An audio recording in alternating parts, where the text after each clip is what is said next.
Indiana Jones, It's a podcast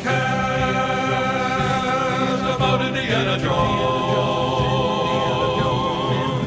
Every movie, 1 minute at a time. Indiana Jones Minute.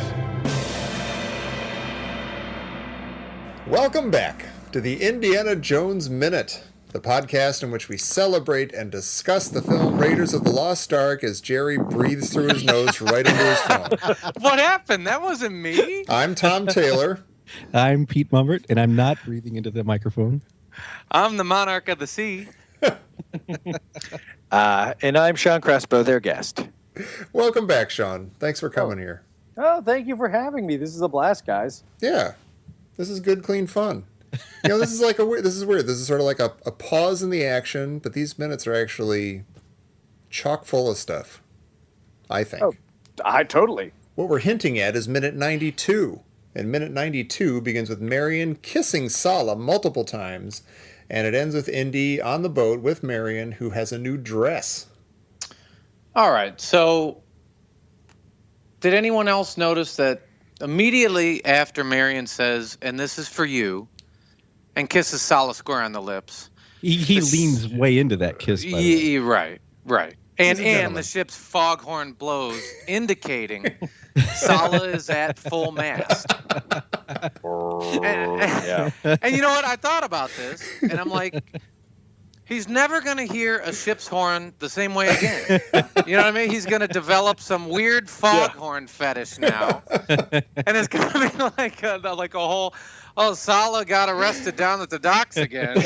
Yeah, somebody blew the foghorn a little too close to third him. time this week. It's almost Has to stop. It's almost like something out of Airplane. That as soon as he gets kissed by Marion. I just got to. It's just short of doot doot. Yep. That's the closest Spielberg's ever come to filming a train going into a tunnel moment. Yeah, it should be the Bantu wood. That's what they should put on. Or maybe it was the sound of the Bantu wind and his, Sorry. his robes just floated up. So I was talking. I have sort of a new weird conspiracy theory here. Of course you do. And Jerry, what he said is a very good segue into this, because right after Sallah gets his Bantu wood and the horn blows, he starts singing a song. He starts singing a song from the HMS Pinafore. A British tar. That one. Yeah. Nice. It's a comic beautiful. opera by Gilbert and Sullivan. And if you listen to the words, do you want to sing the rest? No, I didn't. No. I didn't realize you were really asking. I was no, let's not do that. I didn't know there was more of this song than what Sallah sings right here. I think the song ends. Yeah, he sings a British tar is a soaring soul as free as a mountain bird.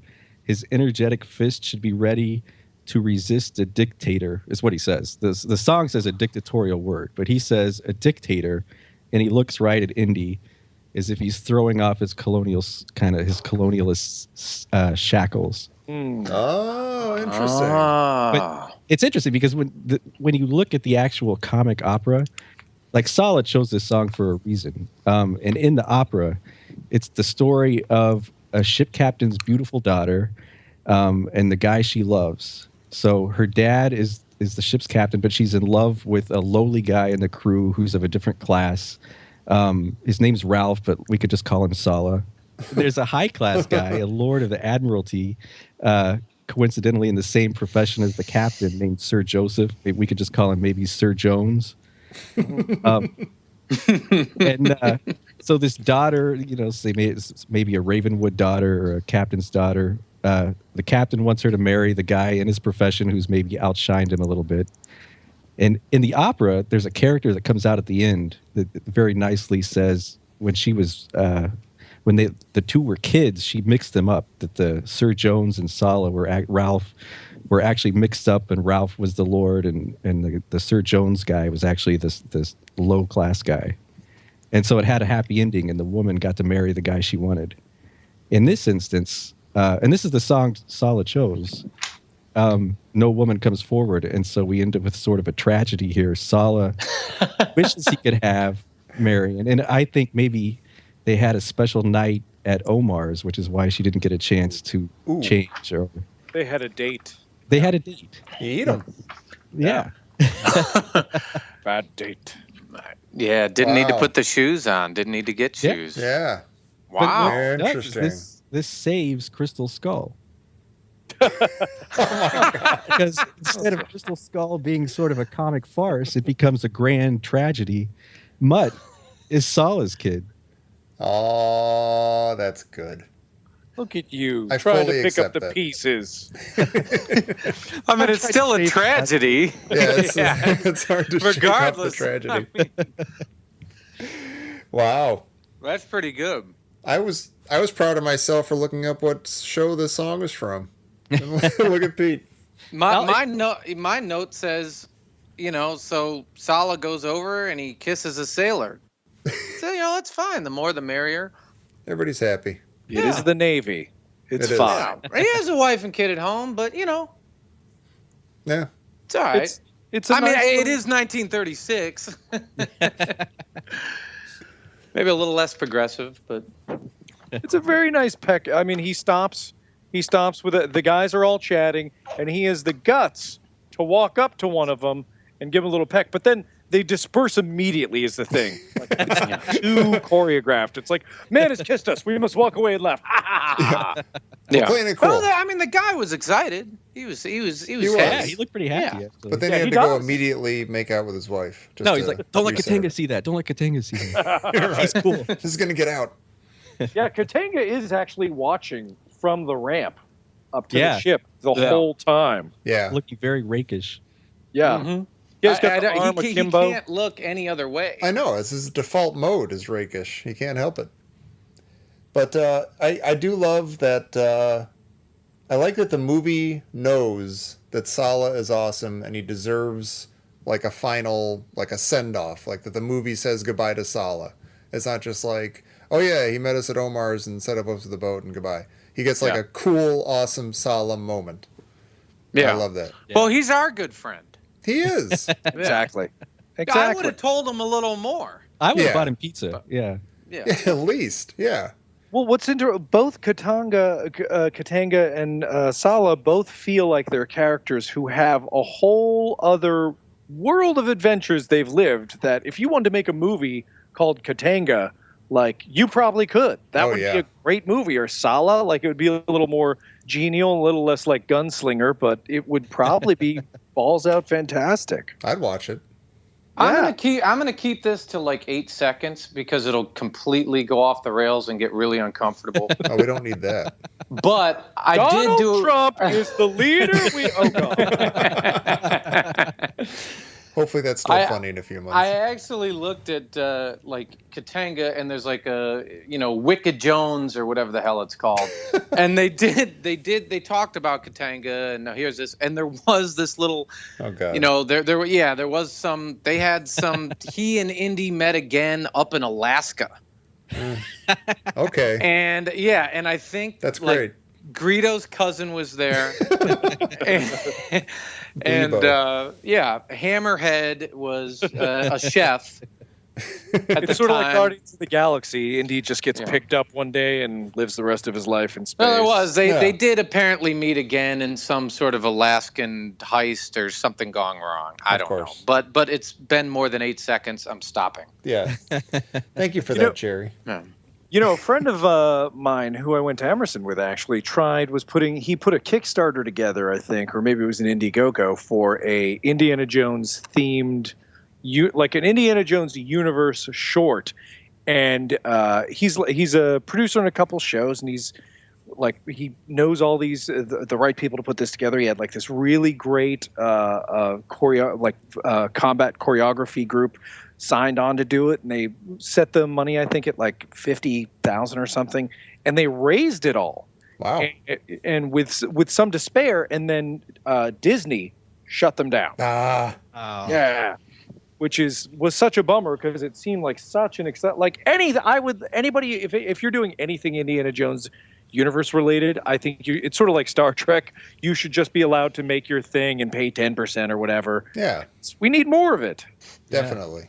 Yeah. That just happened to Star Trek guys, didn't it? There was a Star Trek fan film that they got sued, but I think it all got settled. But still, Crying out loud.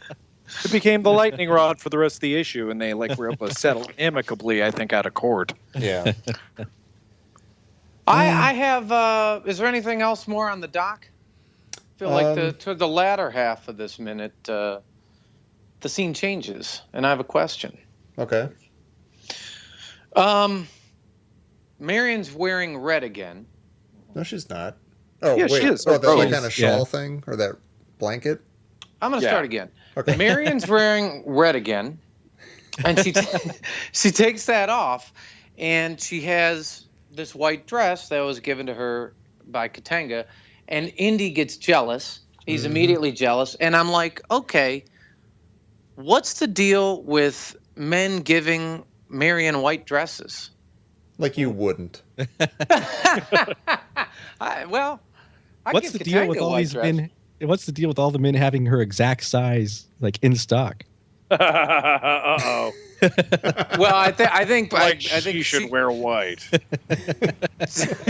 Jesus. Is there a color deeper than red? Well, we don't know. Katanga may have opened up a cupboard and there was a range of, identical dresses in different sizes. A cupboard just labeled skirts. For the skirts. For castaway dames. Yeah. Right before this, though, when she comes in, I have the note that I'm just like Marion. I'm going to be whistling that song from HMS Pinafore for the rest of the day. She's like whistling that as she comes in. She's whistling the same song Sallah was singing. Yeah, that's what I'm saying. Yeah, they've got a connection. Oh, she's thinking about her buddy Sallah. Yeah. And in From case that night at Omar's. Yep. And in case you think using a song from HMS Pinafore is not intentional, there was another movie that came out this almost the exact same time. Another one of my favorites, Chariots of Fire. Oh, sure. Also used a song from HMS Pinafore. He's an Englishman. Yeah. To talk about the outsider status and different ethnicity of one of the main characters and how that should justify being on equal footing and his love with the main love interest. Wow. You got too deep. You went deep. You got to take that in. Pete knows no other way. Deep or nothing. Well, the nightie, the dress she looks like she's wearing, I always thought it was a nightie. It didn't make any sense when he called it a dress, and then she shows up in this thing. It just it looks like, it looks like the sort of thing your forgive me, like your mom would wear. Why, you son of a... Oh. Your mom in particular. Under a robe or something, just bleary-eyed, like, why are you still up? So it always was off-putting to me to see that. If they're good any time, why do they call them breakfast treats? Oh, God. Stelladora. I love Patton Oswalt's bit about that. Well, they're in Katanga's quarters, right? Yeah. Yeah, he gave up his cabin. Yeah, and he's a king. He gave her a dress, and Indy's already freaking out.